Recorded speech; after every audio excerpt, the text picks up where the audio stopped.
Let's find one thing in every Harry Potter movie that would seem weird if it happened in the book. So for Philosopher's Stone, I'm going with Quirrell looking really annoyed that the troll hasn't killed the Golden Trio. I've never really liked this moment because it basically gives away the bad guy of the story and ruins the cool plot twist at the end. And it'd be even worse if it was in the book because it would basically have to say in writing, Professor Quirrell looked really annoyed that the troll didn't kill Harry Potter. It just doesn't work. Okay, so for Chamber of Secrets, I've gone with Vernon falling out of the window when the Weasleys save Harry from Privet Drive, simply because if this was mentioned in the book, it would basically just have to say Harry escaped and looked back and saw his uncle falling out of the window, and we'd probably all assume that Vernon had been killed. Now, bearing in mind this was only book two and it was still meant to be quite kid friendly at that point, I think that'd be a little bit extreme for the books, to be honest. Okay, quick warning, the next couple of ones are going to be a little bit more obvious, but for Prisoner of Azkaban, of course, we had to go with Harry using Lumos in his bedroom at Privet Drive, because it's literally used as a plot point multiple times throughout the series that Harry is not allowed to use magic at Privet Drive, so this just makes no sense and would be even more confusing in the books.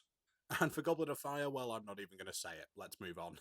Now, for Order of the Phoenix, this is actually just something that I spotted properly yesterday that I have seen before, but it's basically what inspired me to do this video.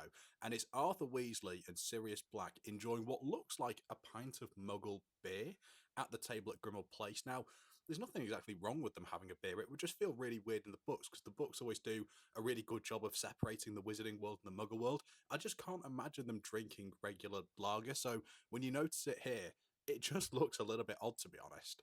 For Half-Blood Prince, I've gone for the whole scene of Harry randomly reading a paper in a muggle cafe and flirting with the waitress. It's just really out of place. I don't hate the scene, but A, Harry wouldn't read a magical newspaper in a muggle cafe. B, when do we ever see Harry go to a muggle cafe? C, when do we ever see Harry flirting with random people? And he also tells Dumbledore that he spent the summer just hopping around on trains because he enjoys it.